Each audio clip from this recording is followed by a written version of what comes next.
That's another thing. You can record these sessions, man, Okay. and you can go back if you like in some of these conversations, you can go back and see what you learned that day, just in case you start forgetting it. You can record it and go back and realize, hey, look, this is what I learned from this person. This is Okay. what this person learned from me today. And basically like this topic I came up with, best way to better your finances is because I came from living in impoverished settings to getting myself to building my own business, helping other build their businesses, and just having and just off of acute finance structure. You know what I'm saying? Hmm. Um, but I learned that in a lot of settings, people when they building businesses in any type of setting, they fail to do things like study and research. They just like, oh, this is the business that I want to do. I just jump out, I go do it. But they don't think about the financial struggle and the financial structures that they should set up for themselves to better their business strategies. Got you. And I also like in reference to like with my kids, I start learning that my kids they're at the age now where they want to do certain type of things, but they don't want to go through the struggles of seeing what their parents go through as being employees. So they ask me like, Daddy, you don't make sometimes you don't make nowhere near as much money as mommy makes in a year, but you're like so carefree. You're never like overly stressed out or whatever. Cause I said, even though I might not make the money yet, I'm working my passion. You know what I'm saying? I'm working with I really like to do, what I love to do, and I don't have to answer to anyone about anything. I don't have to worry about someone standing over my head like, "Hey, Right. do this." Rah, rah, rah. Like I don't have to worry about that at all. So I start like applying this mindset into my kids once they start asking me these questions. And now I like basically want to start structuring that around pouring that down into our communities, man. What's your thought process on that? I think that you covered a lot, but I think that just from my background and similar to your background, I came from humble beginnings, and Mhm. I actually made every financial mistake in the book. Um, You ain't the I only didn't have one. a strong financial foundation, and my parents are first generation. I'm a first generation Jamaican American, so education was a big thing in my household, which is very similar to a lot of other Black families. Parents Mhm. want you to go to college so you can get a good education to get a job, but I didn't have the financial tools that I needed when I got to college. So I experienced tons of financial mistakes, whether it was maxed out credit cards, overdraft fees to the point that they closed my account, um, repossessions, evictions. Credit score was in the 400s. So there was a point where I decided I had to take control of my financial life and kind of had a spin a 180 on my outlook. And at that point, I started helping other people. And I think that when people know that you've been there before, it's easier for them to talk to you about those situations, because money is a Exactly. very taboo topic. It's right up there with sex when it comes Yeah. to people feeling how personal it is. So, Exactly. Exactly. uh, when it comes to money, it's just a matter of letting the people in our community, and I mean any community really, just meeting people where they are and letting them know, hey, I understand what you're going through. I feel what you're going through because I felt what you're going through, and this is how I fixed it. And the more that happens, kind of you talking about your family, the more that happens, the easier those conversations get around the dinner table. That's one Hmm. thing that we didn't really have. We didn't have those financial conversations around the dinner table like many of our counterparts. So I think that, with this Friday night financial fix, the more that it grows, like I said, this is my first time ever on Blab. The only reason I'm on here is I was on the news on Wednesday covering the Powerball and Hmm. what to do if you win it. And the producer asked me if I had been on Periscope and have I been on Blab. So I'm actually starting to share more content on financial tips and things like that on Periscope. And tonight I was finishing up some work and I decided to check out Blab. So your show is the first one I've seen. So it's good to know that you're talking about finances on a Friday night.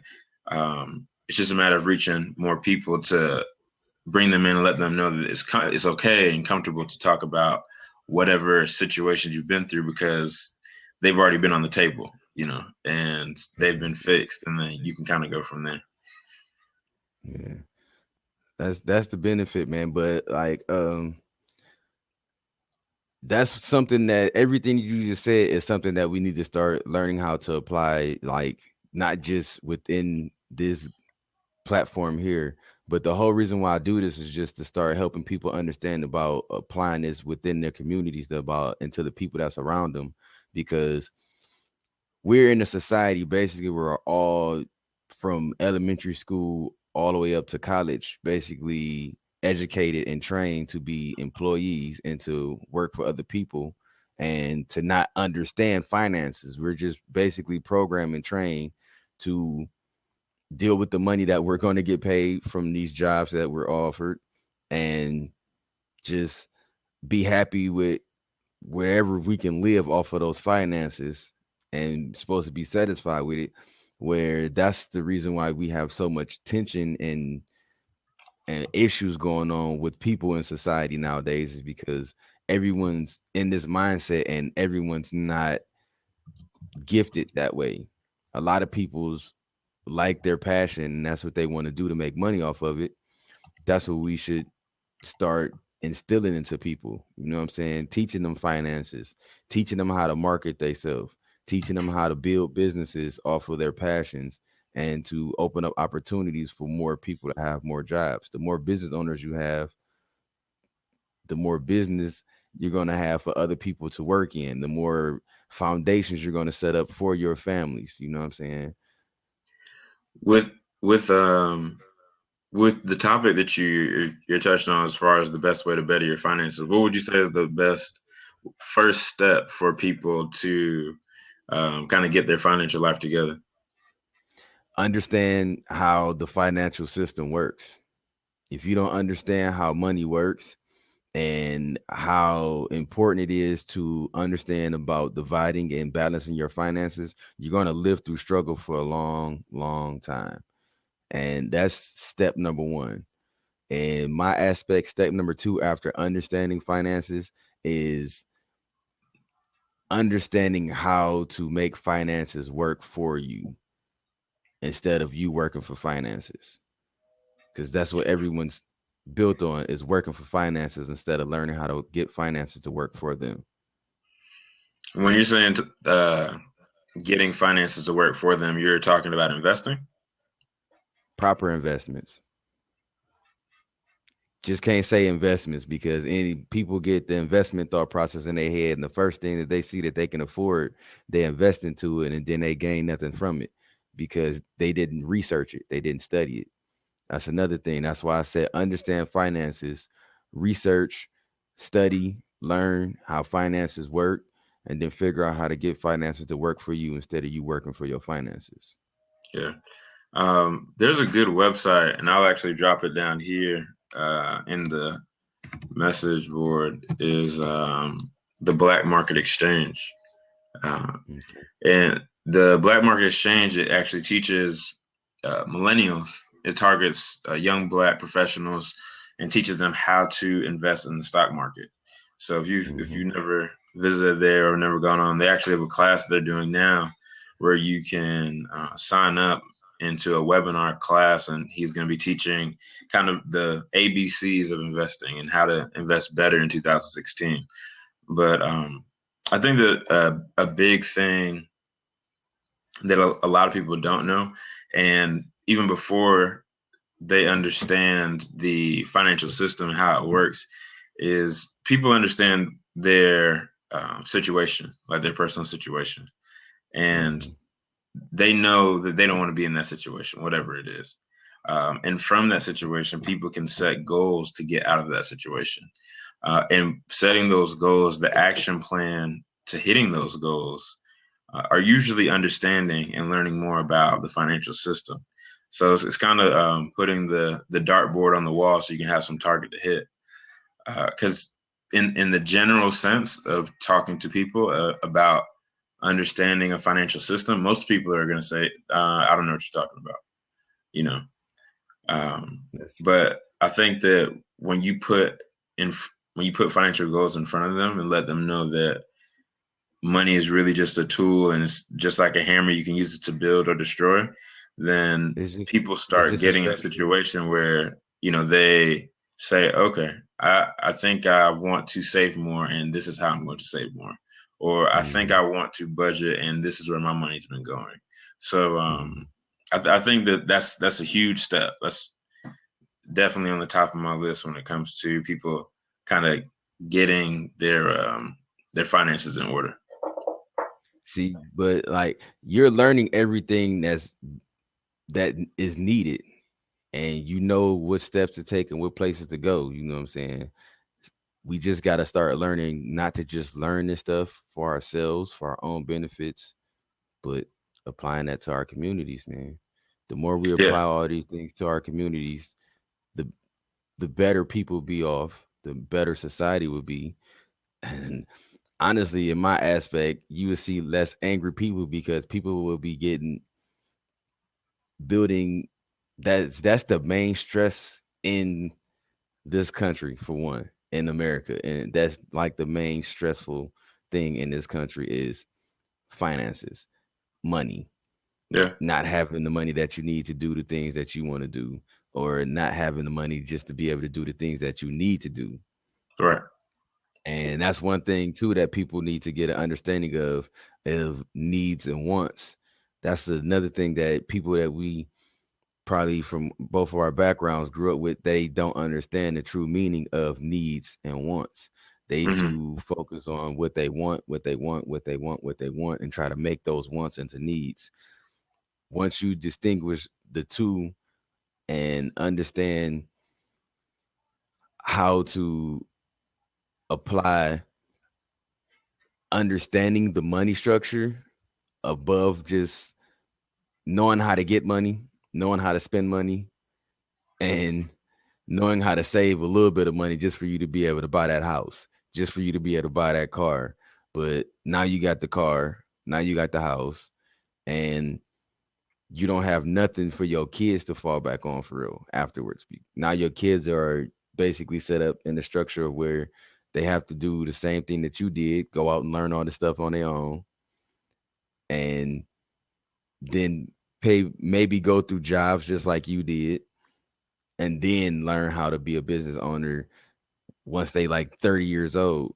We can nip that whole process in the bud by starting to apply everything that we learn into our kids and to our little brothers and to our little sisters and to our little cousins and even to our elders. You know what I'm saying? A lot of these elders don't know these things that we've been finding out.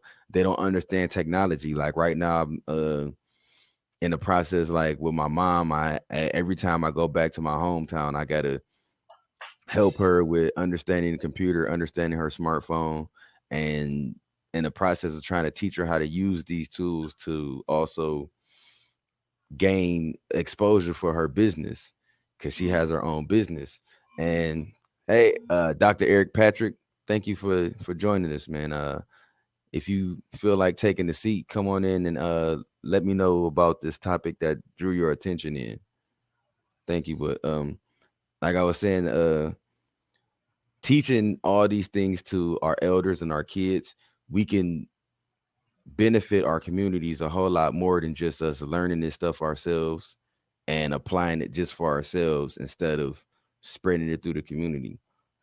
Yeah, That's a community of business owners aside from one business owner and a couple people who he help out every now and again who he sees struggle every day when he can be teaching them these same tools and aspects to. And that's another thing, people are too greedy and inconsistent with taking this knowledge in and not sharing it with people because they feel like Well, I learned this stuff to make money off of it, and that's the gist of it.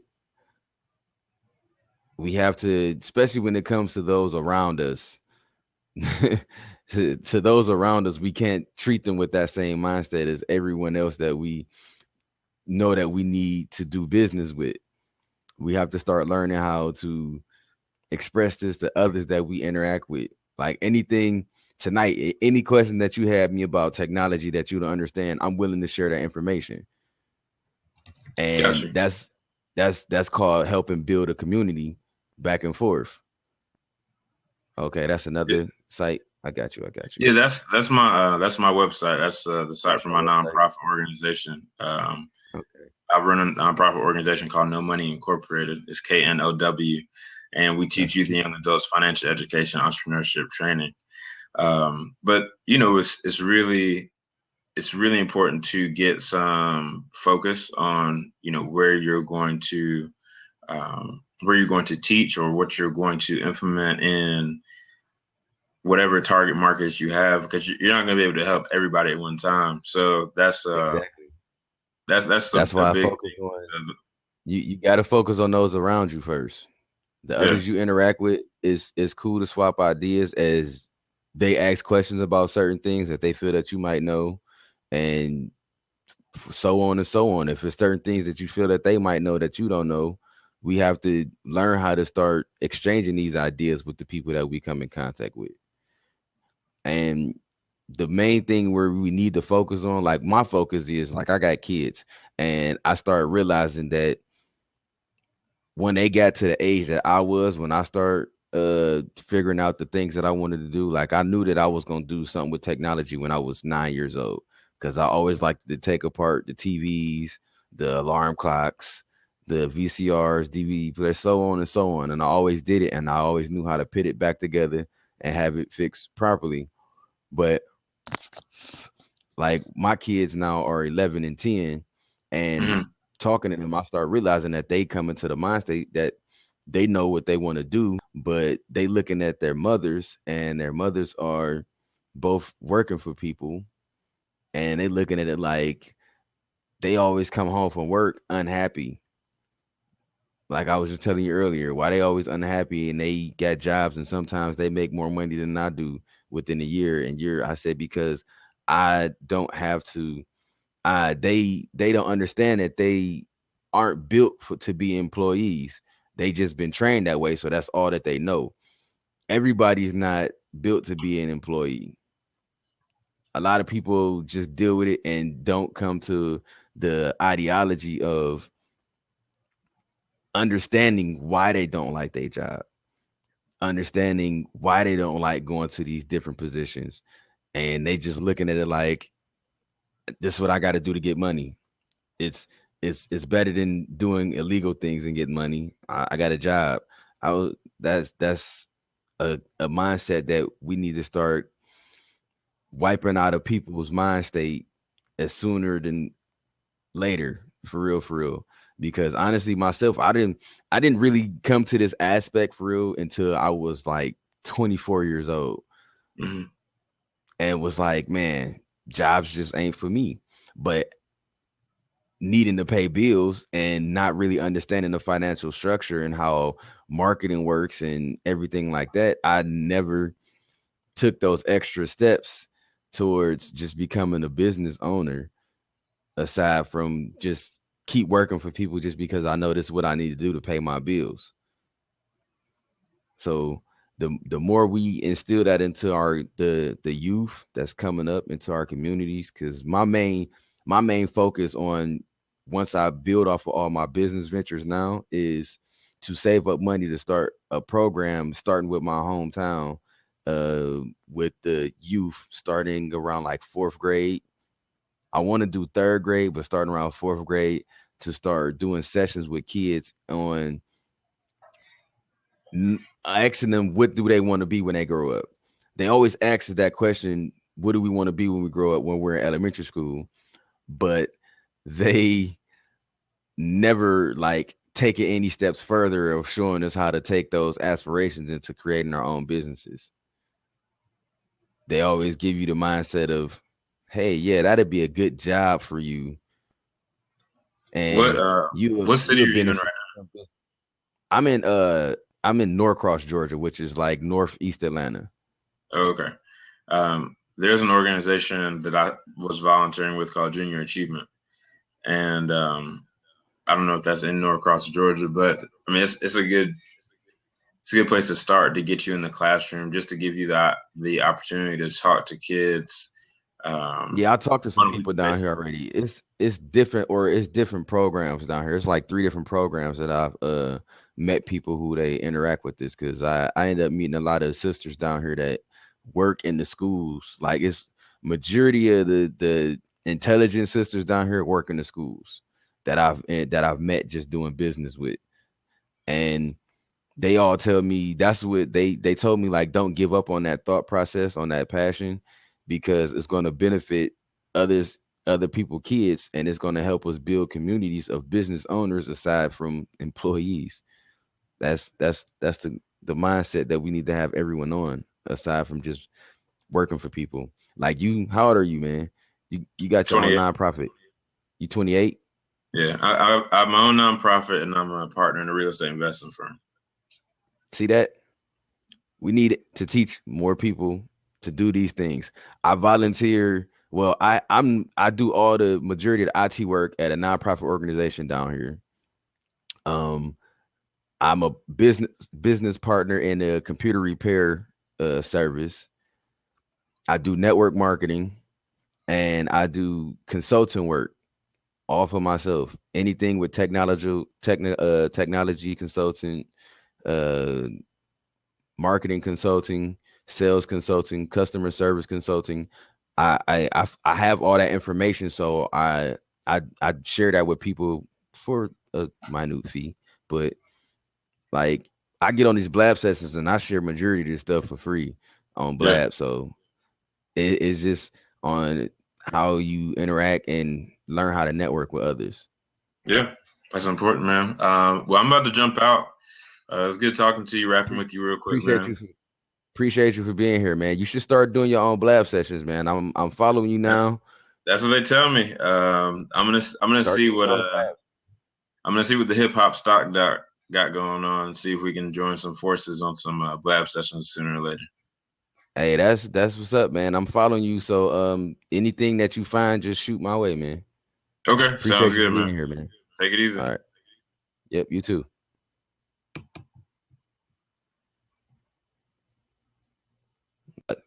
Get everything, get you up to speed. This is only my second Blab. I just started doing this last Friday, and I got the idea basically of doing Blab from incorporate with other people who do work at home, network marketing, things of that such. But the main topic of the Friday Night Financial Fix, I came up with that topic from just life experiences and like majority of people around my age and when I was a little bit younger, they every Friday their mindset is every Friday go out, kick it, have fun, buy drinks.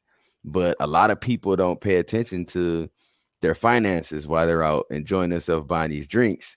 And you said And your age. What age is that, if you don't mind? my age now, I'm 32 now. I just turned 32 on the 28th of December. Yeah. Um, but Happy belated birthday. thank you very much. Thank you very much. Happy New Year's also. Yes.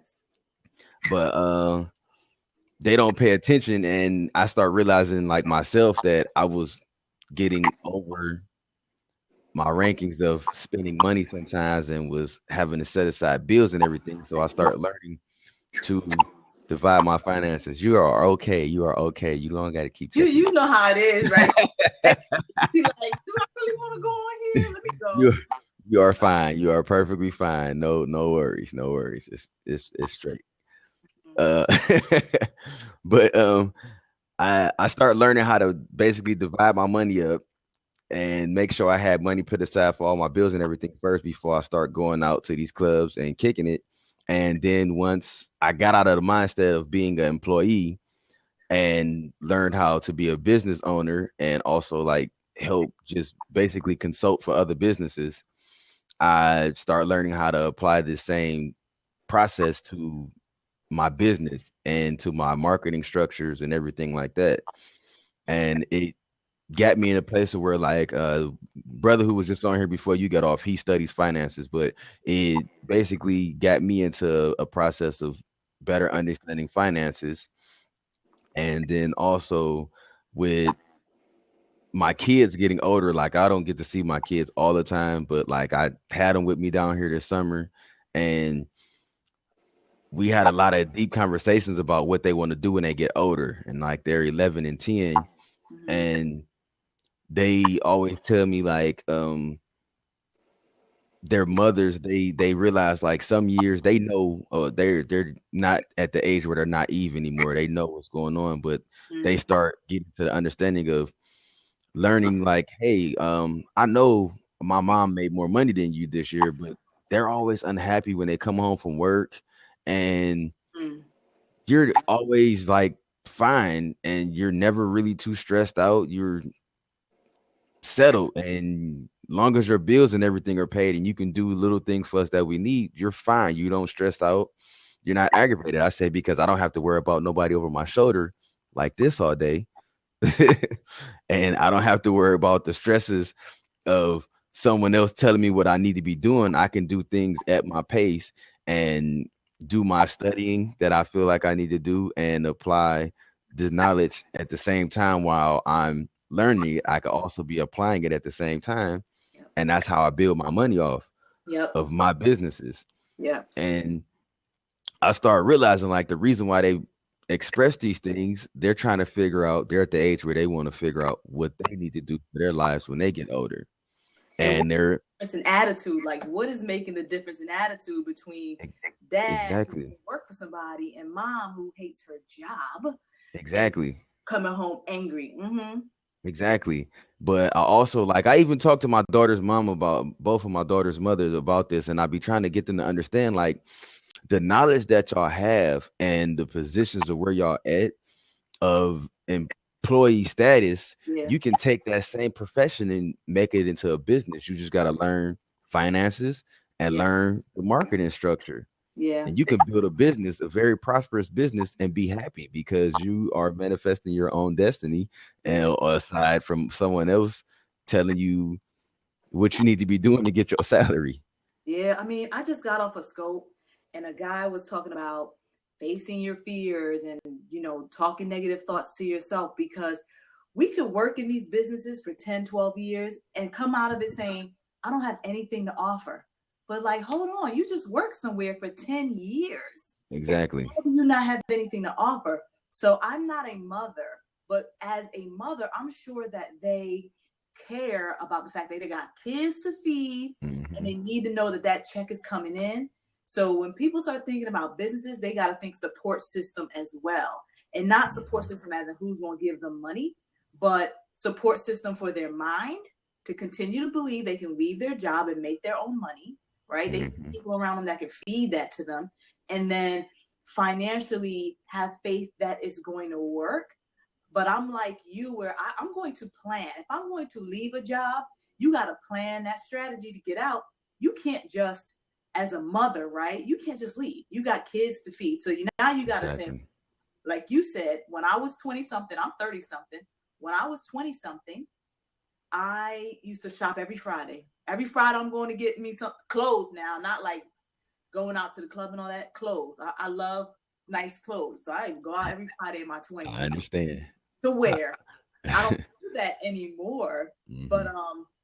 I say that to say when you're those spending habits can make you let go of income, like dollars that you know, if you were to save those dollars, you would see how they would pile up.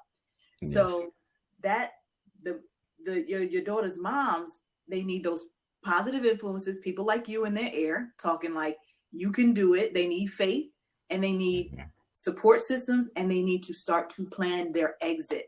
And it Hmm. won't be by not getting Starbucks, by not buying lunch, by making their lunch at home. It's going to be all those things that'll make it come to fruition for them. So, I mean, Exactly. it resonates. I'm into finances, man. Like when I saw that topic, I was like, "Yep, let me go in there and see what he's talking about." And that's the whole purpose why I put that up there, because a lot of people who I've been like last Friday, I had a guy who does finance consulting for different businesses in Canada Mm-hmm. jump on here, and some of the things they like he was learning from me on the whole technological base, even though he does IT consulting too, Yeah. but he doesn't understand like how the online market really works Right. and how different the algorithms are set up towards bettering your post in certain Right. social media aspects to bring in more attention to your website, which brings more attention to you. And we was just swapped a few ideas back and forth on that, and he started giving me more insight on how I've been learning more about finances than I thought I have. Because he Yeah. said once you realize how to structure your marketing settings and how you need to be spending money for certain marketing settings compared to people who just jump out there and take $1,200 a month and start spending for marketing Mm-hmm. and get the same amount of results that I do off of maybe $30 a month in marketing. Strategic marketing. Don't put your money Exactly. everywhere. Determine your audience, who's your target market, and spend Hmm. money to attract those people and learn. Exactly. If you got things that have data in the background, learn from your data and revamp the strategy the next time you go out. Yeah. There's random spending and there's strategic spending for sure. Exactly. Mm-hmm. But the purpose of the better ways to better our finances topic is towards us taking these ideologies and applying it into our communities. Mm-hmm. And we can't just it's beautiful to focus on the children, Mm-hmm. but we also need to start teaching those around us Mm-hmm. and helping them get a better understanding of it. You Yeah. know what I'm saying? Like that's where a lot of people like for real, I ain't gonna lie, I was bullheaded like that for a long time because I felt like I went to college for my associate degree in computer system network technology. I paid for most of the knowledge that I have when it comes to web design and web development and computer programming. I paid for a lot of that knowledge. And I used to be always be naive, like, man, y'all gonna pay me for this. Y'all gonna pay me for this. Y'all gonna pay me for this because I paid for it. But the thing is, if everybody's in that mind state, what are you actually offering to your community? Mm-hmm. What actually better opportunities are you giving to those people in your communities who keep running back to the streets to Mm-hmm. get their money and putting themselves in a position to go back to jail or Mm-hmm. situations like that, or even those who go to college and don't get the jobs that they feel like they should get, and now they don't understand how they gonna build a better life for themselves because they didn't learn finance, they didn't learn marketing, they didn't learn how to get these extra skills to take that original skill that you learn and to Yeah. turn it into a business for yourself. Yeah. Education in this country is changing. I am one of those people, like, you go to college, I have an advanced degree, and people are teaching themselves. I remember in college teaching myself HTML. Nobody taught me that. That wasn't even part of my coursework. It Me was neither. like I was a part of a sorority and we needed a website. So how am I going to do? I got HTML for dummies and got the book. So education is Exactly. in this country, and so people got to rethink. I can go to college. I'm a proponent of college, but I'm a proponent of a plan first. You know what I'm Mhm. saying? I'm a proponent of a plan and then a proponent of college, because you could have a 16-year-old that doesn't want to go to college, and it's like, yeah, that might be all well and good, but what's the plan? You know what Exactly. I'm saying? Is it you're gonna become a mechanic, you're gonna become a plumber? I just learned on a TV show that a plumber in an emergency situation can make $300 an hour. Yeah, definitely. My Like, my so, second daughter's mom, her auntie is a plumber and she just works for the union and she's mostly on call. She don't work for a business and she's been doing it now for what? My daughter Sage 10. She's been doing it now for probably like 13 years. mhm, And she's making at least like 64,000 a year. mhm, mhm. Yeah. So, you That's gotta wonderful. decide. Like, I'm all about education. Let me not even like fool you. but there are other options, right? Because life has its twists and turns. Mm-hmm. You got to find a way. Maybe it's not formal school, maybe it's trade school. I got a whole other opinion about for-profit schools. That's over here somewhere. Like you know what I mean by for-profit, right? Like Yeah. these like institutions and stuff like that. Institution. It's all, Yeah. it's all well and good, but what happens is, and I have a friend, she's been in this industry now, 1999 to now about almost 20 years, where they give you all this, they throw all this money at you, right, to come to the school for the first year. And next thing you know, you can afford it in the next year, and then you default. The dropout rate of these for-profit institutions is astronomically higher. Mm-hmm. Ah, I lost you. I lost you. I lost you. I don't know what happened. I think your phone died. Uh, hopefully we get her back. Marissa, if you can hear me, very informative, very informative. Hopefully we get you back in here. Do video editing Yeah. for a lot of the different events that they do. Mm-hmm. So I start watching them using Adobe Premiere, using After Effects. After Effects, and using Photoshop to edit pictures and everything. My nephew's also a photographer. Yeah. So like I surrounded myself with all these different entrepreneurial mindset people, and then start surrounding myself with entrepreneurial mindset people online. Right. And that's what made me start doing these blabs. Like I told you, this is only my second blab, but I actually went like a whole 2.5 months of just joining people's blabs before I even decided to do my own. Yeah. Now, what's your YouTube channel so folks in the room could follow you? Is Diamond Perfect Tech Consulting. Okay. TECH, traditional TECH. Yep, TECH. Perfect Tech. All right. And that's just I came up with that because when I was in college, I was basically setting the process of where I could start looking for jobs. Mm-hmm. And a lot of these jobs gave me complications because of background settings. Mm-hmm. And the jobs that I was being offered was mostly contracting jobs, but were very cool. I liked the contracting jobs. It was very cool. But then the jobs that I was getting with other companies, I had to deal with this person telling me what to do all day, and I start realizing like I don't like this. I don't like this. Everything that I'm doing right now, like I make more money off of fixing people's computers that I grew up with than I do on this job for real because they always breaking stuff. And then now a lot of them want to be business owners, so they need websites. They need to learn how to do marketing.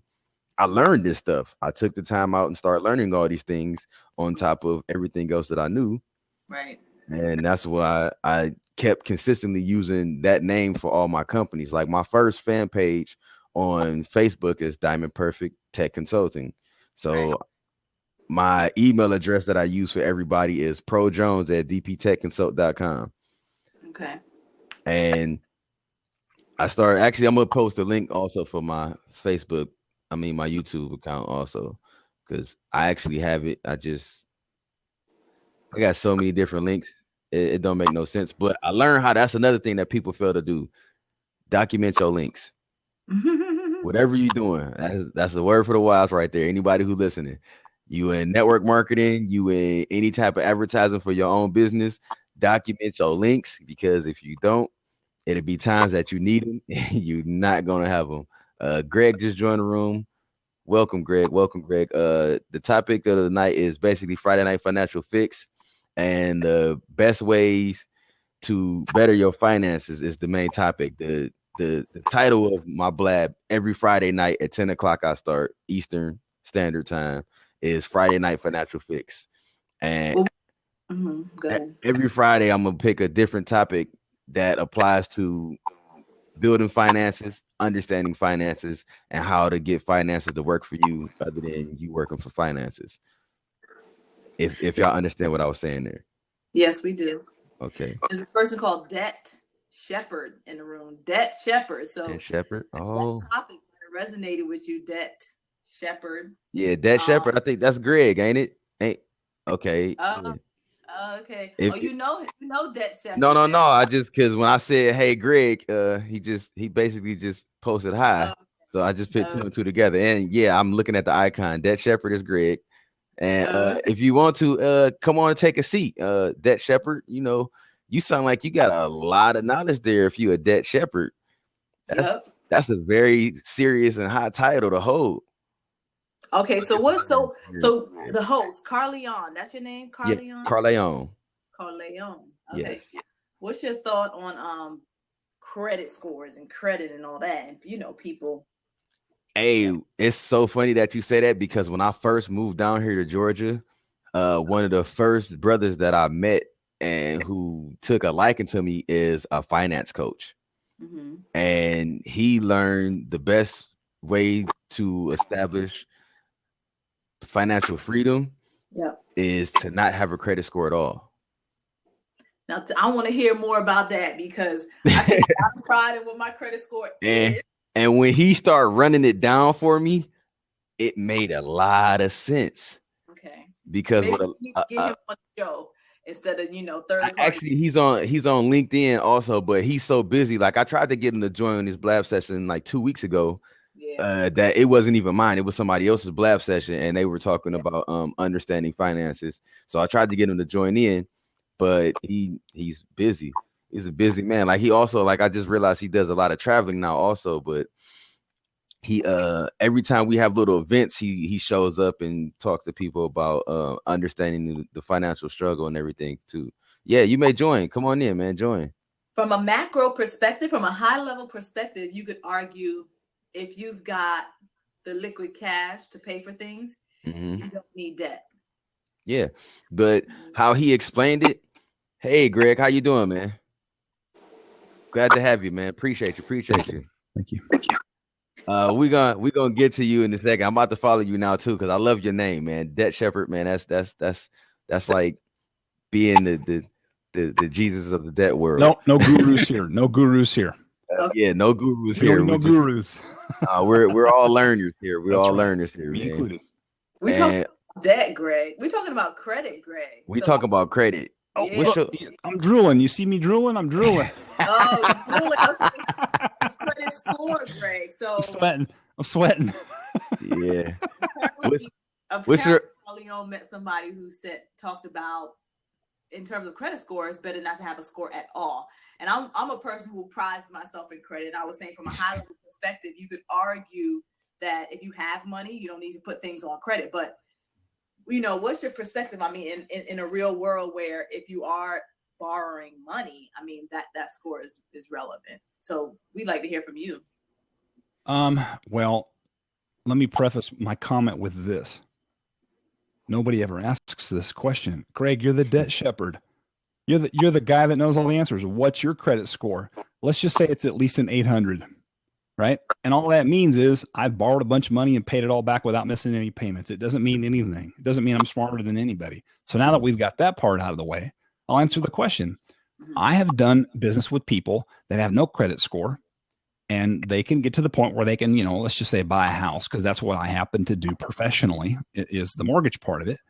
But then I've dealt with people that have a buttload of money. And when I say a buttload, that's by my definition. And it could be different for everybody on the call and everybody listening. A buttload's a different. But they're like, I don't want to give up the cash. Right. Maybe the cash is $50,000. Maybe it's $200,000. So they want to borrow it, which is fine. But the thing is, and you kind of alluded to it, if your score is lower, you're going to pay a higher interest rate.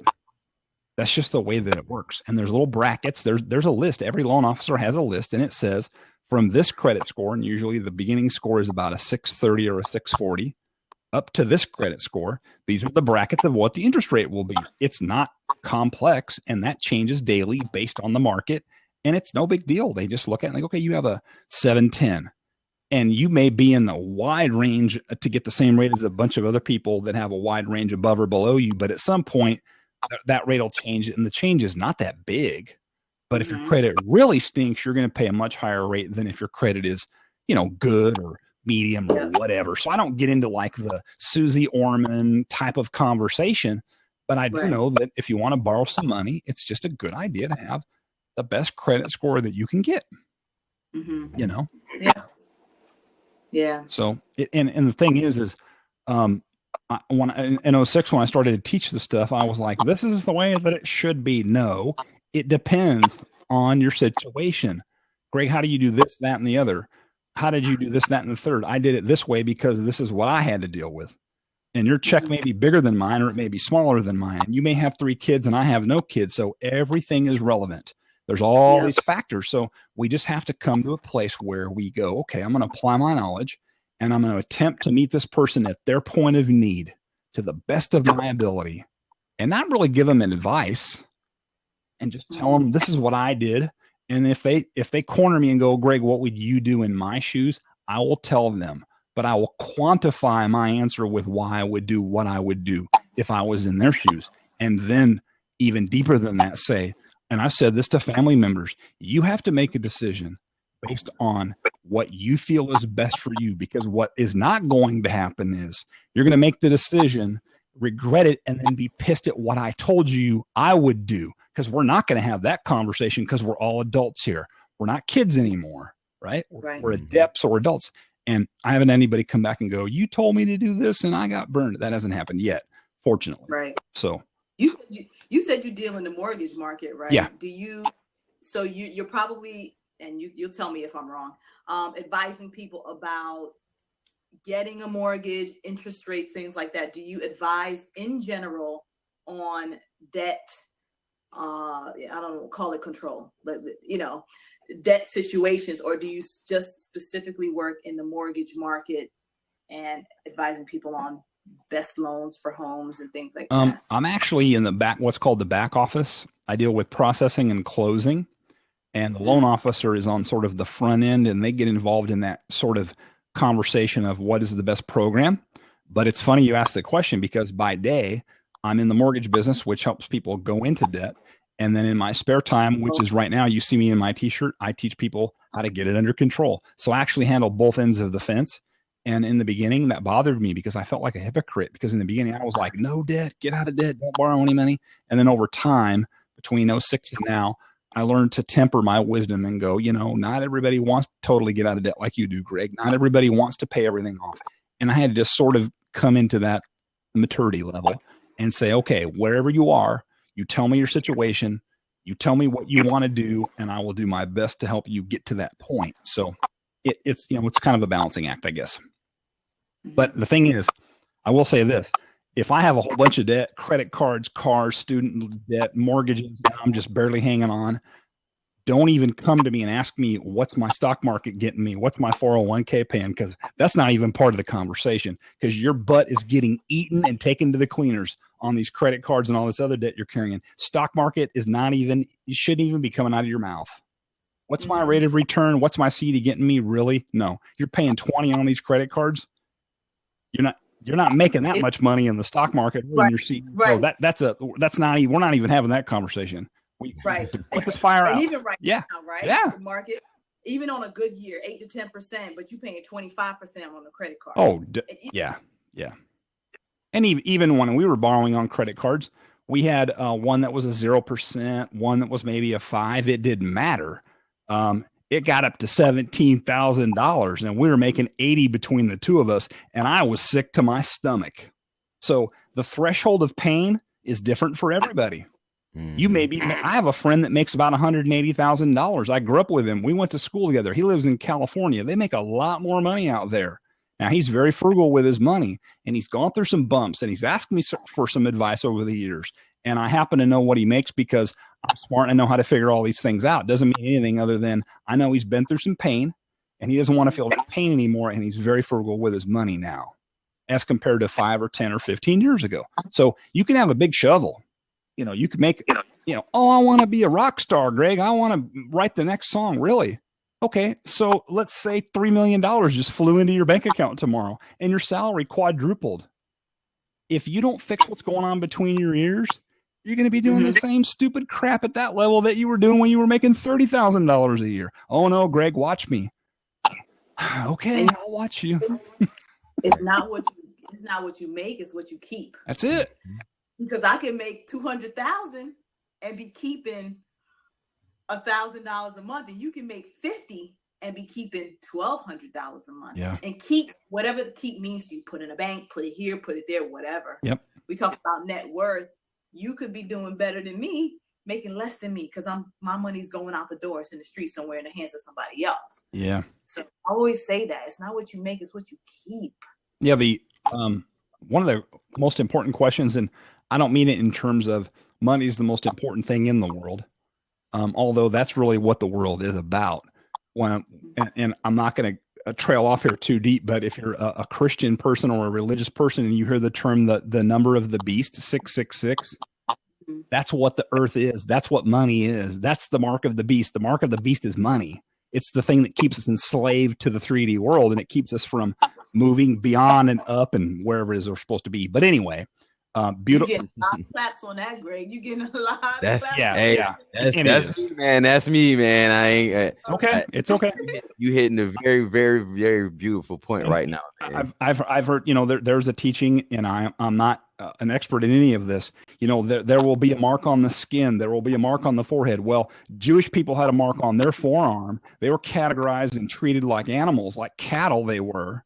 And IBM created the sorting machine, the 1930s computer that allowed Hitler to do that, by the way. And today, let me tell you, the modern form of the tattoo on the Jew's forearm is your social security number. That's the mark of the beast.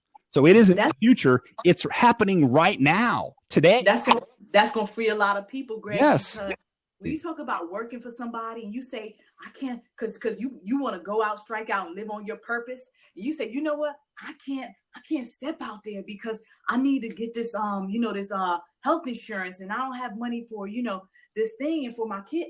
That money that you get, that steady check that you get and I work for a company, but I'm on that path to say, let me get out of here, right? Yeah. But it will have you hesitate on your purpose. Yeah. Because of the steady money that you're getting. So for those who join the room, we're talking about how money can keep you hostage, hold you hostage, and have you not strike out on your purpose of the thing you were born to do because of the steady paycheck that you might be getting from your job. So Greg just hit on a key point there. And I just wanted to reiterate that because that hit home for me, because I'm listening to a lot of Periscopes right now, a lot of Blabs right now. And people are talking about, striking out on your own entrepreneurship. And I scope about being successful in your career while you're there. And you may come to a phase in life where you need to leave that job. But while you're there, how do you have a happier outlook on life and work? But that money thing holding you bound, and it's resonating with a lot of people. And these apps are just opening up so much doors for all of us to just strike out on, purpose and do what we were called to do and reach an audience without that middleman, whatever you want to call it. I think the most frustrating thing for me, and this is the deepest lesson, one of the deeper lessons I had to learn personally, because I can't teach it if I haven't experienced it, and I have to really watch myself. Greg, what are you saying here? Okay, no, throttle back. If you haven't experienced it, you can't really teach it. Now I could say, now I've never done this before. However, I heard from a friend that this book is good or whatever. Okay, fine. I preface it. But the thing is here's where we are in our minds. Well, I can only speak for Americans because this is where I was born and raised. This is my culture, right? Yeah. Let me tell you what, this slavery we're talking about, it doesn't give a damn what color you are. It doesn't give a damn if you're a Christian, a Jew, a Hebrew. It doesn't care, right?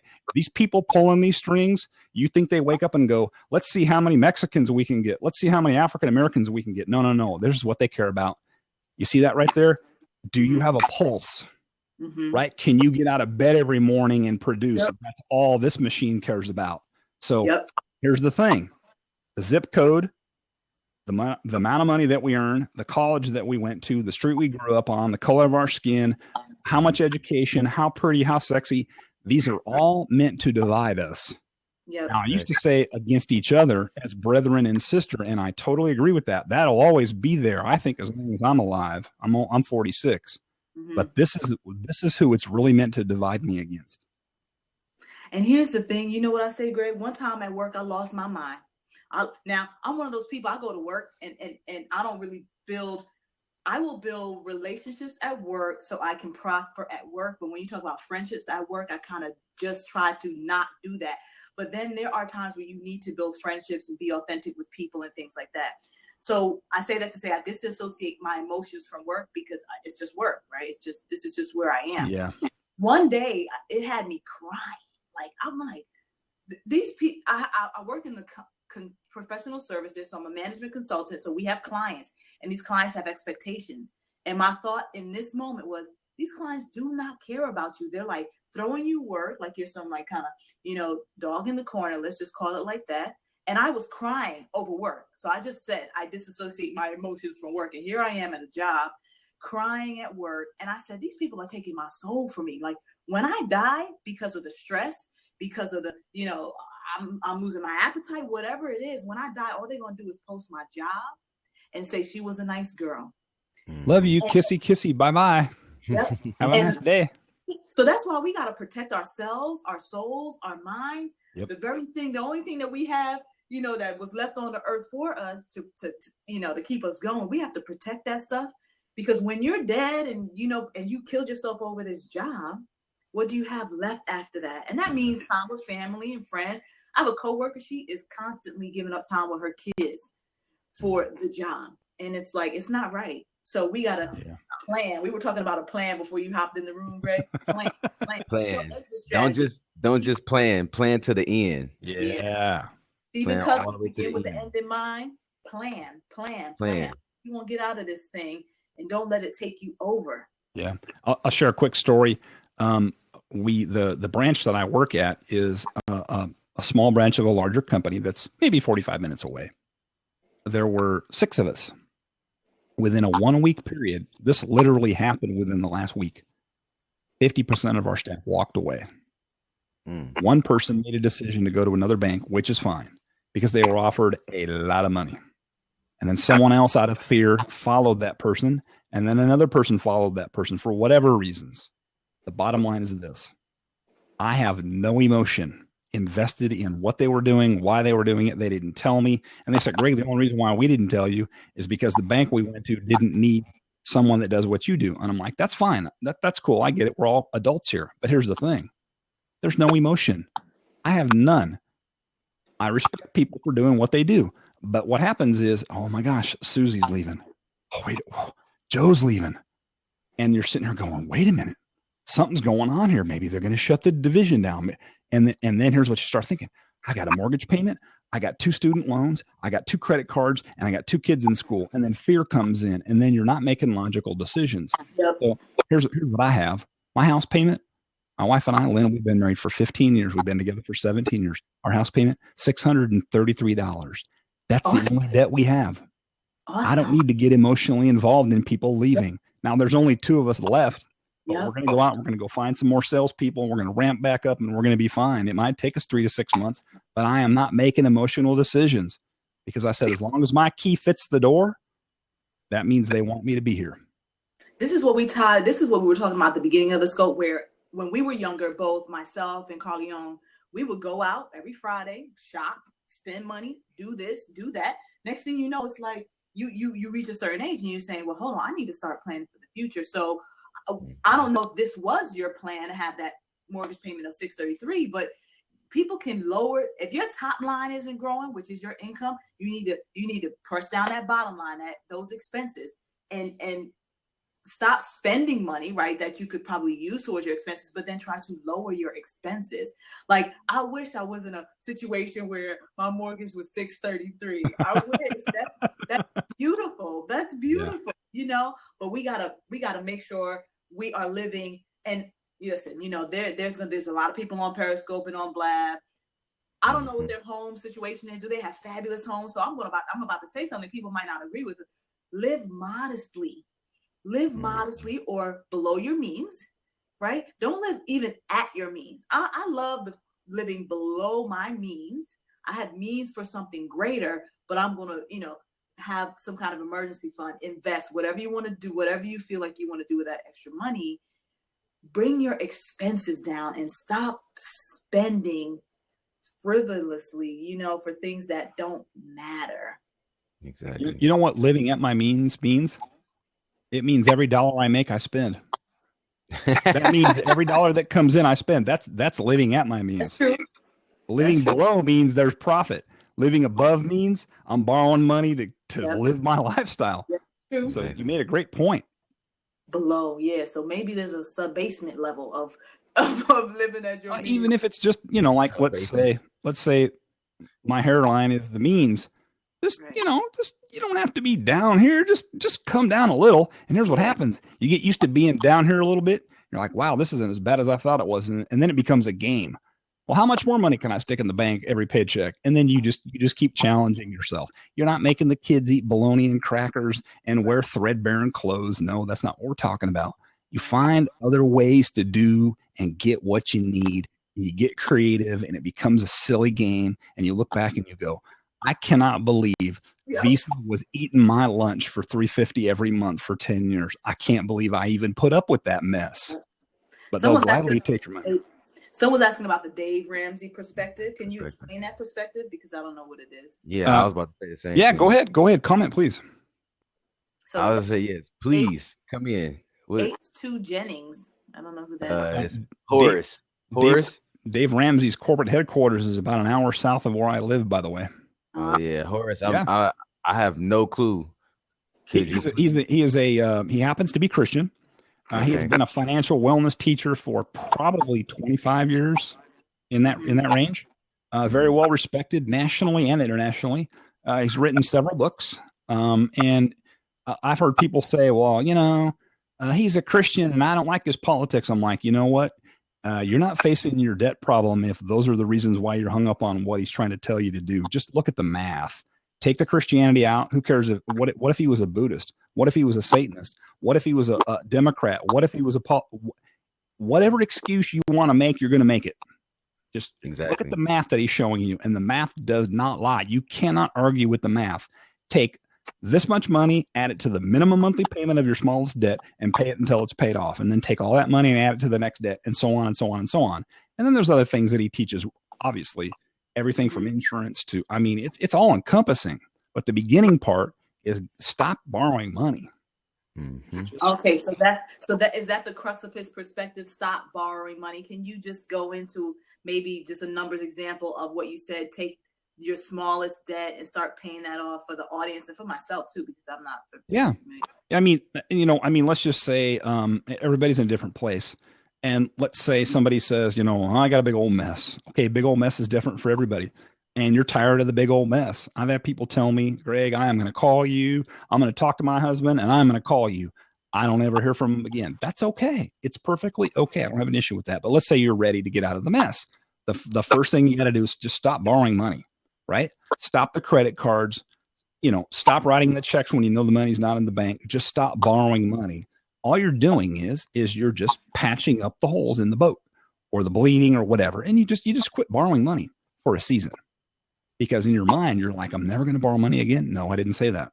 Just for now. Let's just stop borrowing money for now. So we stop borrowing money, whether that means cut up the credit cards, stick them in the freezer in a soup can with water, whatever you got to do, put them in the shredder, whatever. And then you just take the smallest balance, credit card, debt, whatever it is. Yeah. Let's say it's a $500 Visa. And the minimum payment is $20. You take the 20 that you're going to pay them anyway. You've been paying them that all the time, hopefully. And even if you've missed, fine, it's okay. And you add as much as you can to that $20. I recommend 10% of your net. But in the beginning, when I got started, I was like, you're smoking dope. 10%? There's no way. That's what I used to think when I didn't think I could tithe when I was going to church. Yep. And then I started tithing and didn't mean the Lord gave me a bunch of money. All I knew was I had the money the whole time and didn't think I had it. So anyway, let's just take the 10%. And if 10 literally is not in the math, literally, you have looked at everything. You have been as honest as you can be, and you're not lying to anybody. The babies are being fed, the rent's being paid, and there's just no extra money. I get that. I understand it, and I've actually been there. Okay, do whatever you can, 2%, 3%, whatever. And if you don't have the ability to add something extra to the debt, then try to figure out a way to make a little bit of extra money, even if it's $20 a month, $25 a month, eBay, Craigslist, whatever you can do to increase it. That's all you have to do is just increase it by a little bit, and get your toe, just get a toehold on that debt, and you start chipping away, and you just keep adding that same amount to the minimum payment, and you're gonna catch up with the interest that they're charging you. Because if you don't, they're charging you interest while you're sleeping. It's called compounding interest. It just keeps adding and adding and adding. And supposedly Einstein, don't know if he said it, he's dead now, and I can't ask him if he said it or not. When asked what's the most powerful force in the universe, he supposedly said compounding interest. Don't know if it's true, but I know that it kills a lot of people's hopes and it crushes a lot of people's dreams. Both from a wealth building perspective, it's amazing, and then from a crushing perspective on how your debt can grow, it's amazing as well. Yeah. Works both ways. A gun can be used to do some slightly positive things in terms of defending the human self, and it can be used to do some very destructive things. Everything has a polar opposite. Everything. God and the devil, hot and cold, left and right, up and down. That's what the world is. It's polar opposites. Mm-hmm. Yep. Hey, Horace, how are you? Hello, how you doing? Good. Basically, thank you. Basically, what Greg just described is the Dave Ramsey perspective. So, because he pretty much said the same thing. Yeah. Do you agree with that perspective? What's your thought? I agree with what he said, what Dave Ramsey said on debt, because if you listen to his show, I listen to his show sometimes. Some things I agree with him on. I agree with him on that proportion of the debt, but as far as like some of the other things like investments, annuities, life insurance, things like that, it's dicey. So, okay, yeah, and it's okay. You know, we have to come to a place where we have enough wisdom to say, I'll take this and I'll leave that. Yeah, but I used to think, if your entire ideology didn't agree with mine, I rejected you completely. That's foolishness. That's total foolishness. Said that earlier. Yeah. If my arm is hanging by a thread and I'm bleeding to death, and you're the only doctor in town that has the education and the experience to fix it, do I give a damn whether you're a Jew, a Hebrew, black, white, green, brown? Does it really matter? Fix my problem. Thank you, brother. I embrace you. Or sister, I embrace you. Do your work that God put you here to do. I don't need to agree with you 100%. I pay you, you fix me, we all are happy in the end. Everybody has their own opinion. Yeah. You can't let other people's opinion get in the way of bettering yourself and building better relationships, because you're never going to always agree with everybody that you come in contact with. People you grew up with, people in your family, you're going to have disputes and you're going to have disagreements. But at the end of the day, you got to learn to be a better person and to look over those things and learn how to keep building better relationships with other people. Yeah. At the end of the day. The crazy thing about money is when I started to study the really deep, nasty, ugly back office things that happen to make money be what it is, it upset me. It very deeply. It really bothered me. I had trouble really reconciling that, because I understood the depth of the corruption in terms of how money is created and what this system really was built to do. And it took me a while to say, you know what? That's not going to change, Greg, and you're not going to change it politically or otherwise, okay?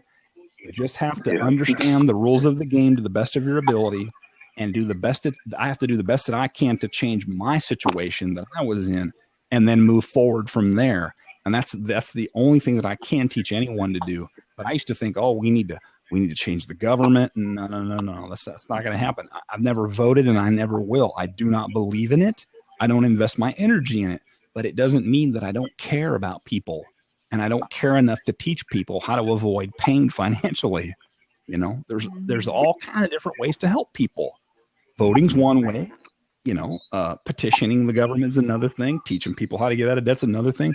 Teaching people how to raise their children is another thing. Teaching people how to stay out of jail is another thing. I mean, there's a million ways to help people, and this just happens to be the way that I chose, Do you have a business that you work after your mortgage business in the daytime, Greg? What's that? Is there a business that you run after your daytime job on your own to help people?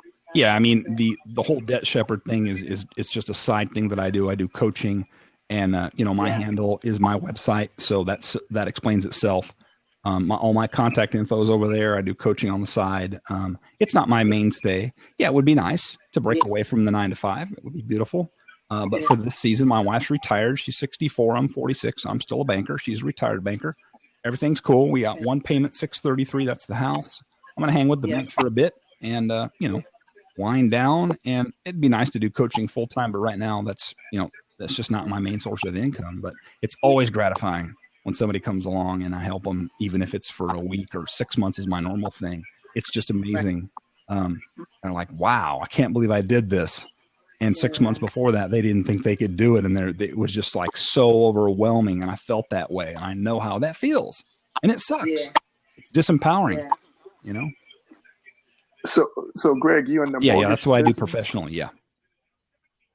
Okay. I used to be in the mortgage business when everything started falling apart back in 2007, 2008. Yeah, I actually got in 2000 and sort of went through that whole meltdown period. Yeah. Oh yeah. Yeah, it was not pretty. Real ugly. It was not pretty. And I took a break, actually. I took a 3-year break from around 08 to 011, and I drove as a courier, a 1099 courier. I was tired of the business. I was sick of it. And my wife's retirement was coming closer, and there's no way I could support us driving my car, delivering, the courier business it's very hard. You got to work probably, I would say 12 hours a day, 6-7 days a week to even really make a profit. And I wasn't willing to work that hard to even just get by. So I went back into banking, and things had cooled down quite a bit by 2011. And there really weren't that many big changes. A few things in compliance, which protected the consumer more, obviously. And now TRID is in place, October of last year. That changed, but ultimately, it's really the same business. All those subprime lenders are gone. I mean, they're just gone. They don't exist anymore.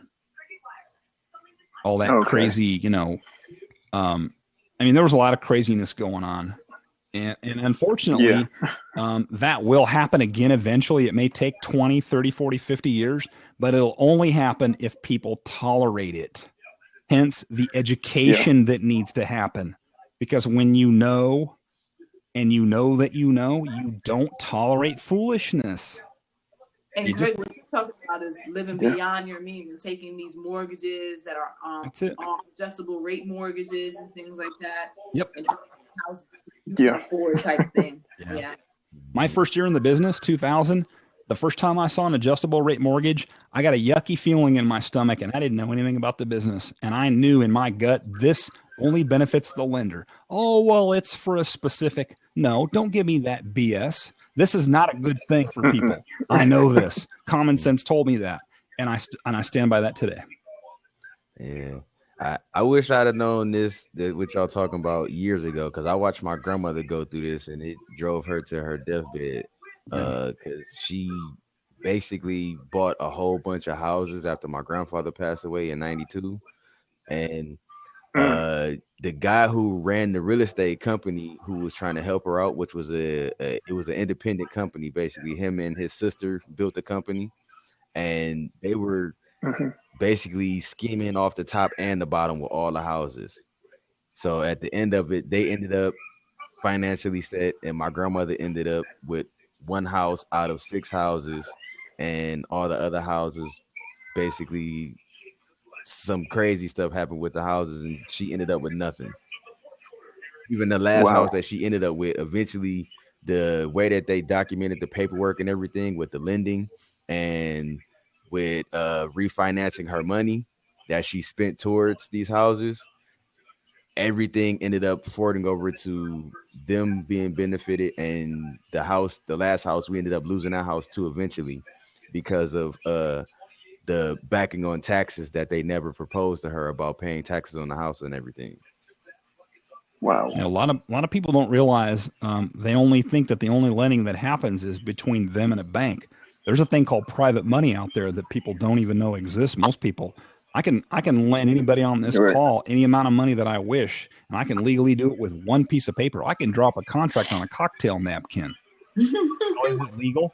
I don't know. Well, let's hire 15 attorneys to protect it in court. I can draw a purchase and sale agreement for a house on one piece of 8.5 by 11 paper, and if we sign it and agree to it, we have ourselves a deal. Where you're lending the money Yeah. privately. Right? Absolutely. Yeah, that's hard money. Happens every day. What they call hard money. Happens every day. Money lending. Yep. Yeah. You've got what's called private money, which would be like, let's say, I got some 401k money laying around, and I'm not real happy with. I'm getting 2% on my money, and I want to go to a company that's called a real estate investment trust. That would be private money, and they say, well, we can get you 6 or 7 or whatever, and that's fine, and that's a legitimate use of business. Hard money is you're paying really high interest rates. Yeah. Because your credit sucks really bad, or you're a young investor, or you could be a seasoned investor, but you need the money really, really fast.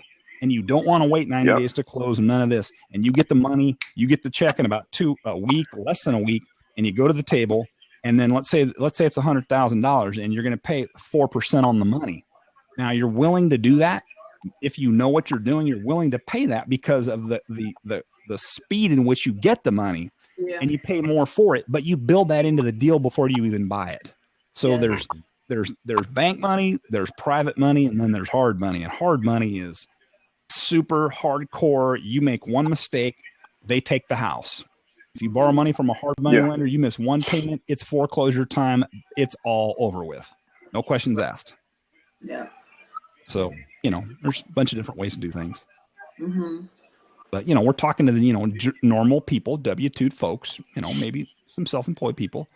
If you're going to borrow money, just borrow it with awareness. I mean, I'm dealing with a coaching student right now. We're about 2 weeks away from our 6-month time frame with me. And she was doing payday loans, maybe $100, $150, which is not a lot of money, but she was always short on her rent because she was spending her money in a lot of other areas she didn't need to be spending it in. So we have spent time over, texting, phone calls, Skyping, and changing the mindset. And slowly over time, she texted me the other day and she said, I paid off my Capital One credit card and I have renter's insurance and I feel like I'm making some good decisions. More powerful. Greg, yes. What's the interest on these payday loans? Please tell us. I honestly don't know the number, but I do know this. Over 30%? A lot of people, when you look at the numbers of what you borrowed and the fees and stuff, it can be up in the 100 and the 200% time frame. And this is what payday loans do. People that have the ability to borrow money, let's say at 4%, let's just say the rate's 4%, and they have awesome credit scores and they live in a really cool zip code. They look down on people that do these payday loans. But this is what I've learned in 15 years in the business.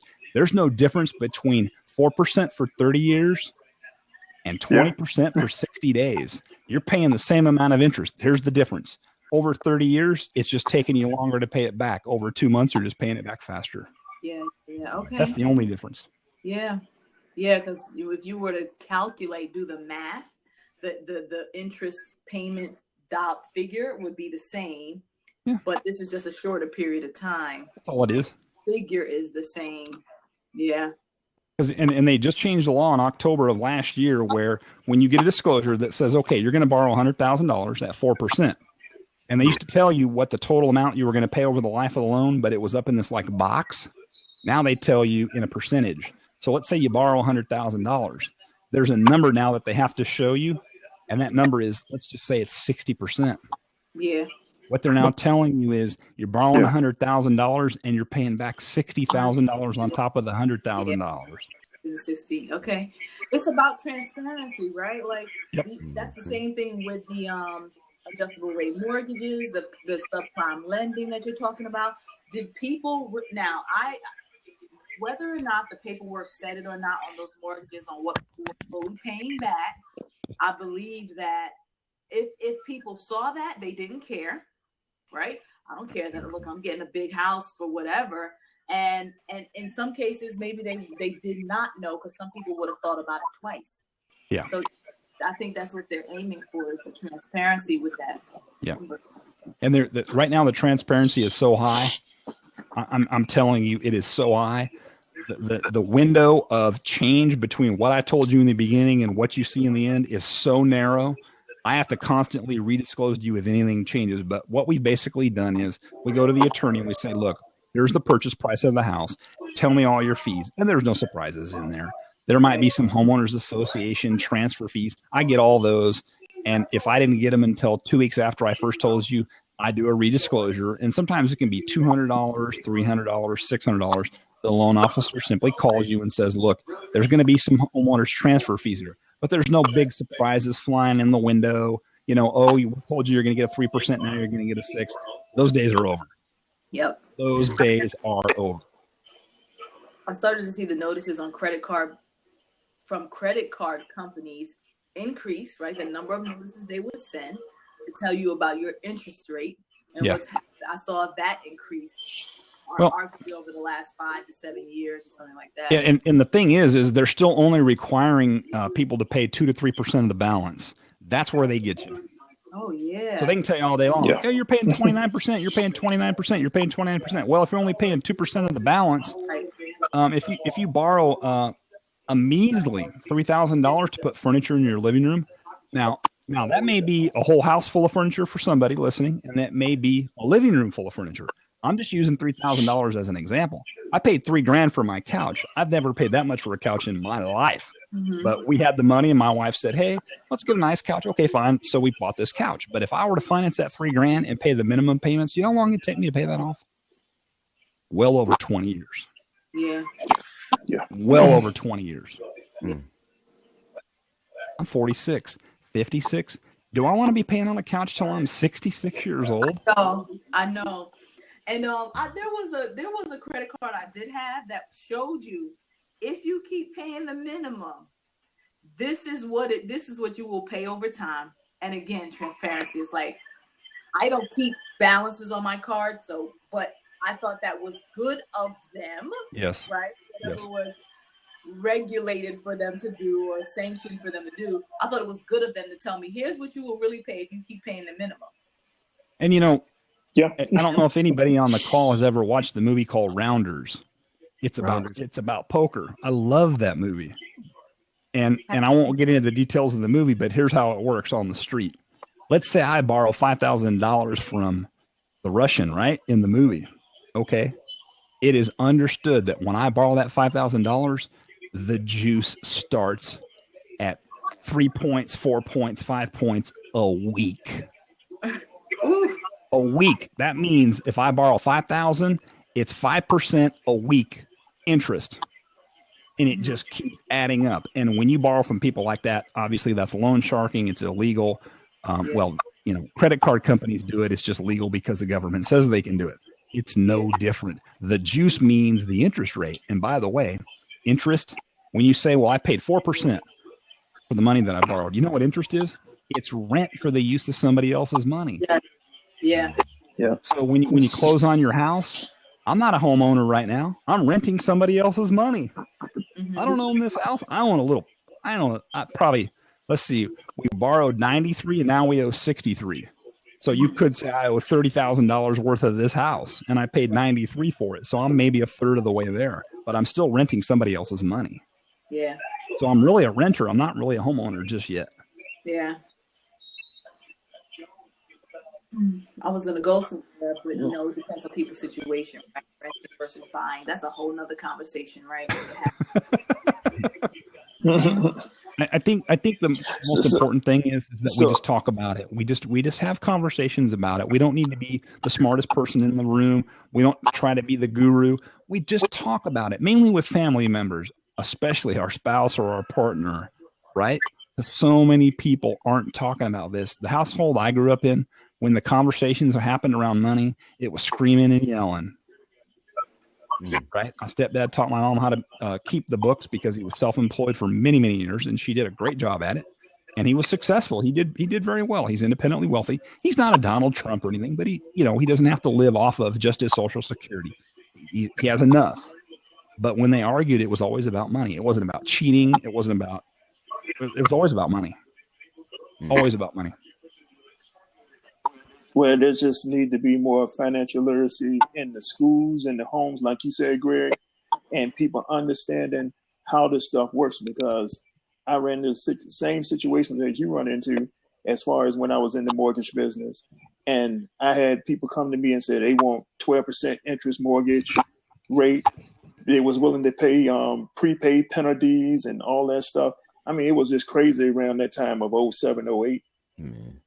Yeah, So, the prepaid penalty is actually, to my knowledge, non-existent. right. Unless it's a lot of stuff changed once basically when President Obama got into office, a lot of the stuff changed. Yeah, there was a big old mess. And they came after the mortgage brokers, which was, in my opinion, not good, because the banks, without the banks, there wouldn't have been no mortgage brokers. Yeah. They were offering the products that were available. And I guess. Well, see, here's the difference.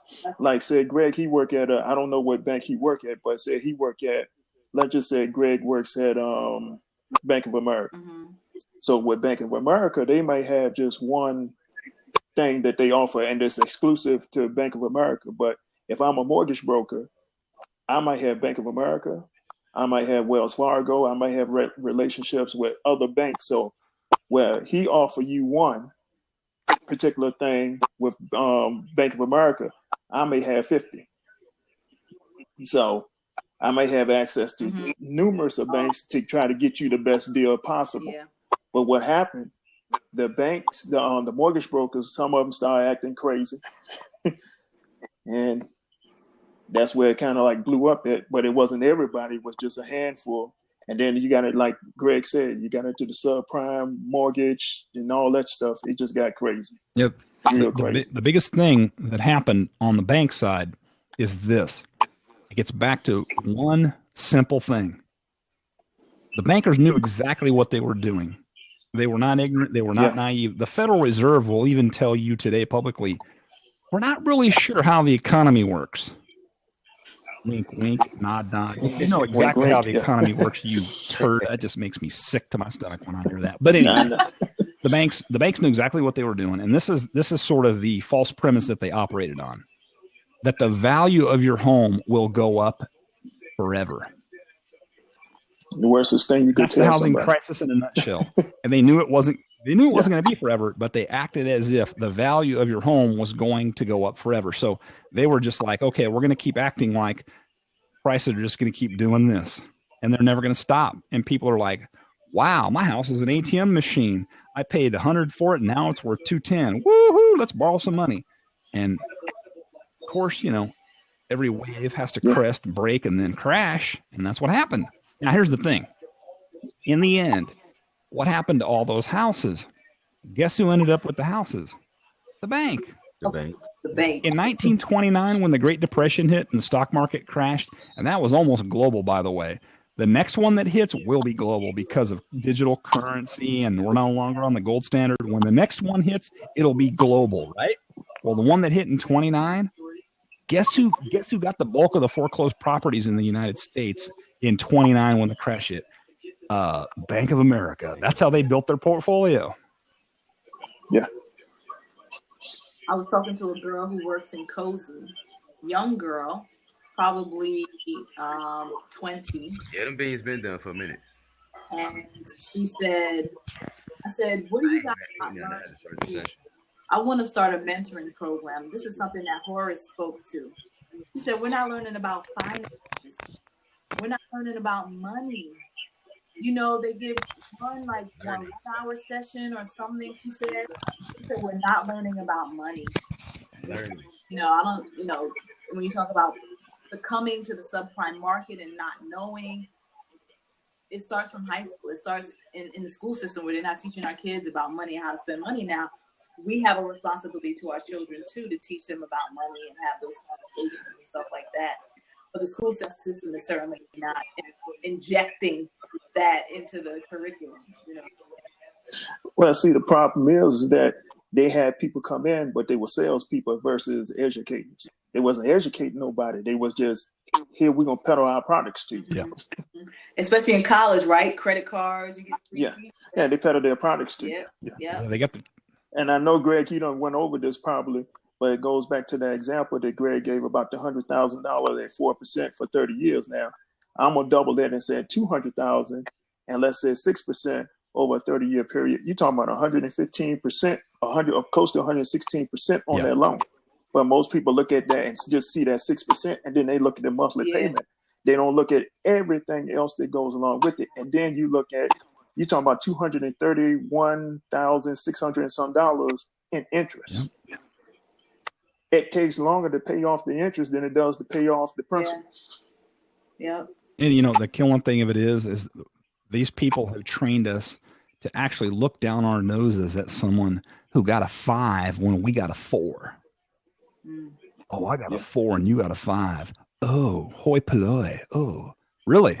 You're getting taken to the cleaners just as well as the other guy is. I mean, we all, to an extent, are. But the thing is, it's okay. Okay, let's say the house is $150,000. Let's say it's 50. You can buy some pretty nice houses in certain neighborhoods for $50,000 if you get them at a bargain. I'm not saying it's a slum, but the thing is, just borrow it for a season. Pay it off as quickly as possible. What's as quickly as possible? You can do it in 5 to 7 years if you can focus 10% of your net income and all the other payments you were making on your house payment. Even if you did it in 10 years, let's say you started when you were 25 and you said, okay, this is the 10-year window that we do this. You're 35, it's over with. Well, Greg, I want to buy a bigger house. Okay, fine. At least you're going to sell one that's paid off, right? And hopefully you don't go borrow more money. Hopefully you save some money and you take that money and add it to the profit from the other one and buy the bigger one because you have a family and it's growing, and I get that. But this 30, who invented the 30-year mortgage? The government did. And by the way, when my wife was growing up in the 1950s, she was born in 1951. If you had a second mortgage, it was shameful to even know that you had a second mortgage. People didn't want to tell their neighbors they had a second mortgage. Well, now they call it a home equity line of credit or a flex line or a special spending opportunity. It's debt. Or reverse mortgage. Oh my God! Don't even get me started on that. Don't even get me started on that. What are y'all trying to do to the baby boomers? Reverse mortgage. You own your home. Don't even now, go there. I don't even. It's like, look, we have gotten interest payments from you your entire life, and we want to get them. We not only want to get them until you die, we want your damn house. Yes. It's not enough that you gave us 6 pints of blood. We want 7 pints of blood.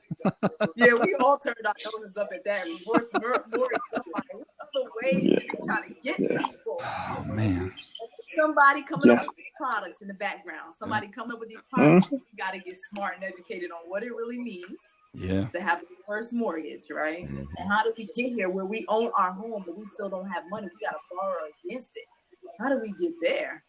And it's so amazingly ironic. The word mortgage has the word mort in it, which means death. The Spanish word for death is morta.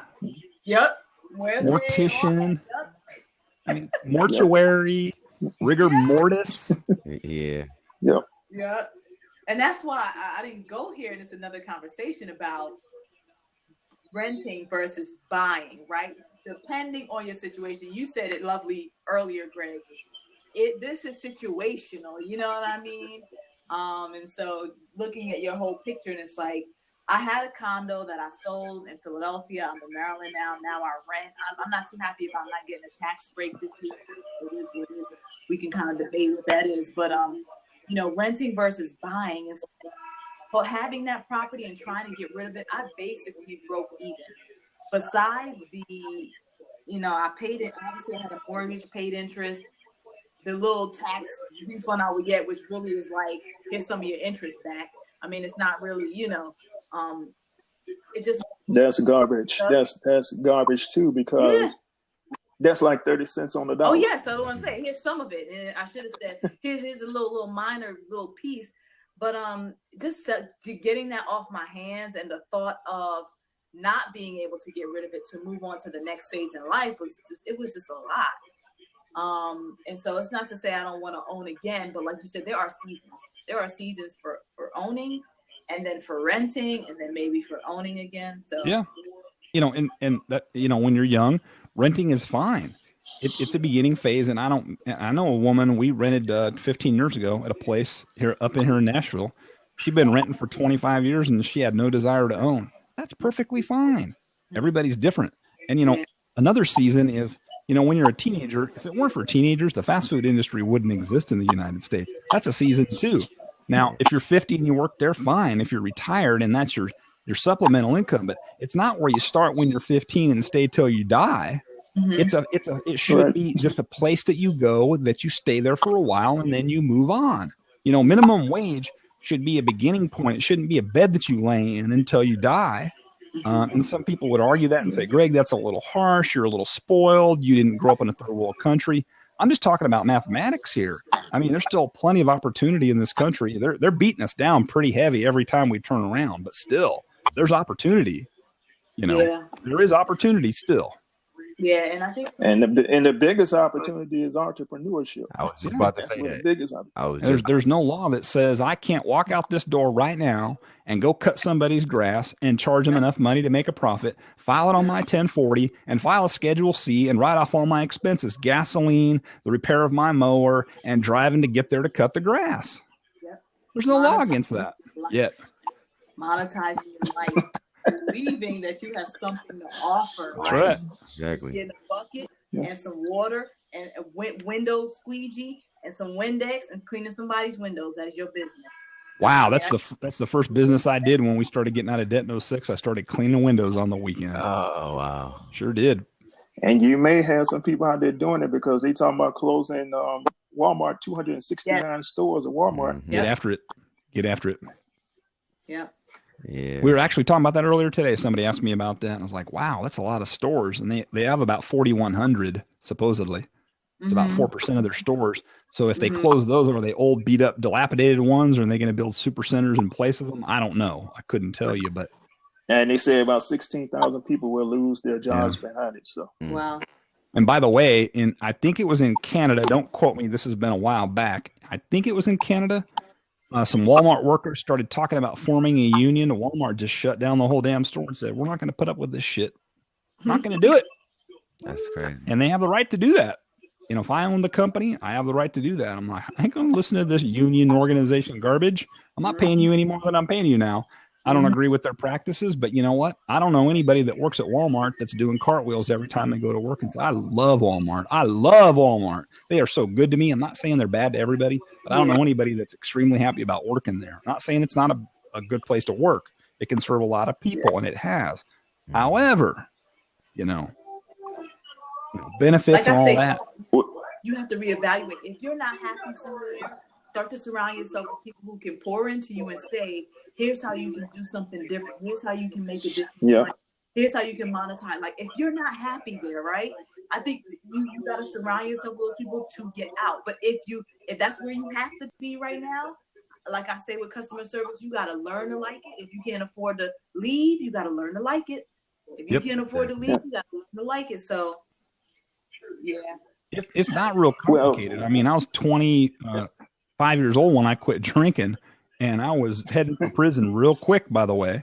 And at that age, I'd already been in the military, right? 5 years in the Navy. I got out. I was sweeping the parking lot at a gas station. They sold bait. They sold ski equipment, hunting stuff. I swept the parking lot, and I stocked the cooler. And I knew it was just for a season. I wasn't going to be there till I was 90. I worked there a couple years, and I moved on. I got into radio. But it was okay. It was just enough to get by. Sweep the parking lot. Always do something to make a little bit more money. Always be willing to work a little bit of overtime. I had no children. Boss says, hey, I got some land I need to clear. You want to come out here and help me haul some logs out of there? Yes, sir. Let's do it. Pay me cash. Let's go. Let's go. For a season. Instead of sitting around going, oh, they're pushing me down and keeping me. Are you kidding me? I had nothing but opportunities. Nothing. All I had to do was get up every morning and just go to work. That's all I had to do. That was my only responsibility. Yeah. Well, guys, you've been great. It is way past my bedtime. I'm a 9 Eastern time. Oh, wow. Yeah, I'm on Eastern time too. Yeah. I'm on Eastern time too. 11:58. And maybe I'll see you guys next Friday because he's hosting this every Friday. Every Friday I'm doing this. I just started this last Friday actually. Yeah. And well, one more thing. As far as Walmart, I think Amazon is just beating them down. Yeah. I mean, you can see it in their stock prices. I work with Amazon, by the way. Oh So, yeah, Amazon. yeah. Where I'm at, I'm down here in Atlanta, Georgia area. They already have, Oh, I just came from Atlanta. man. I came up. I'm in Columbia, South Oh Carolina. yeah, they already got 6 facilities down here. I've been to the one in East Point, and they already got 6 Okay. facilities here. And she told me that they building another one in the county that I live in now, in Gwinnett County. They building another facility. And Oh, so you on the north? You on the north yeah, I'm side? on the north side. Okay. Yeah, That's and why by- my girlfriend in Atlanta's getting her stuff the same day because of all those facilities down here in Georgia. Wow. and then by the way, Amazon.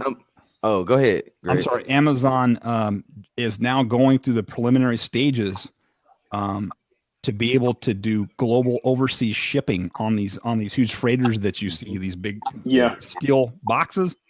It's a huge game changer. Yeah, they're getting into competition. they're getting into transportation services too, because they said one of the problems that we ran into, we just came out of peak. One of the problems we ran into is FedEx and UPS, and they was like, Amazon said, why not get into this game too?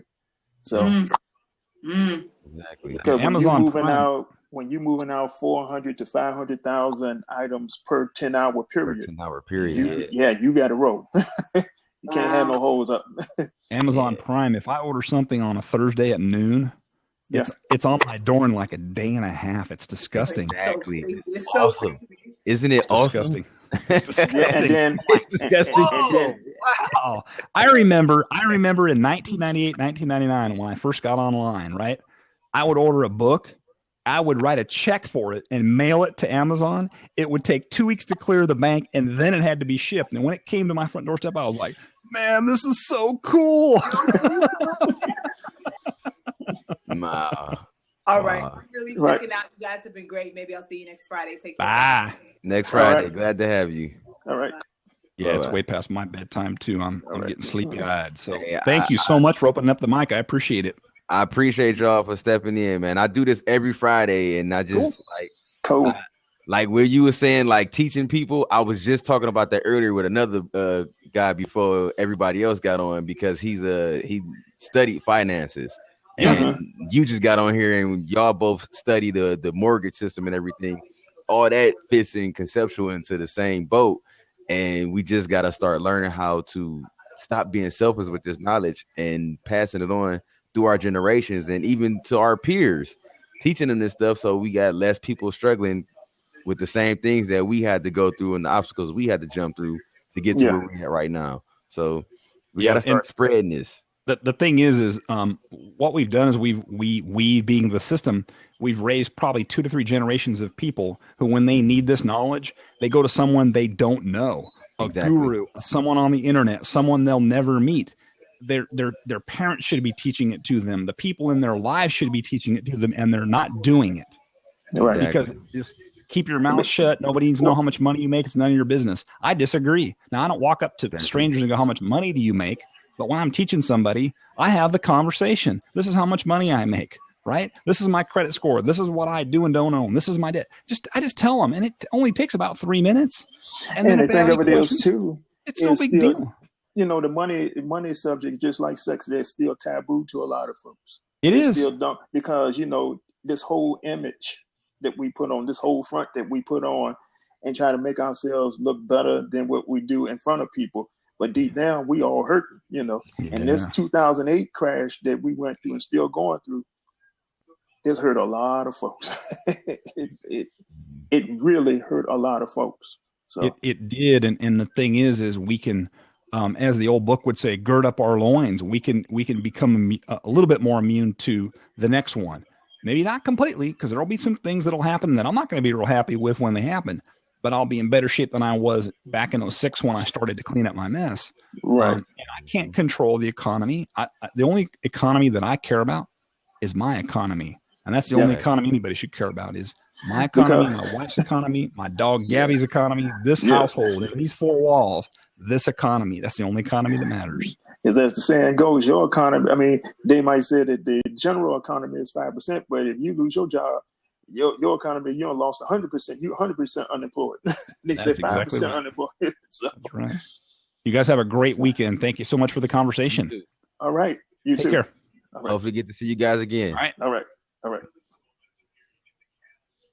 Thanks again, Horace, for joining in, man. Appreciate you.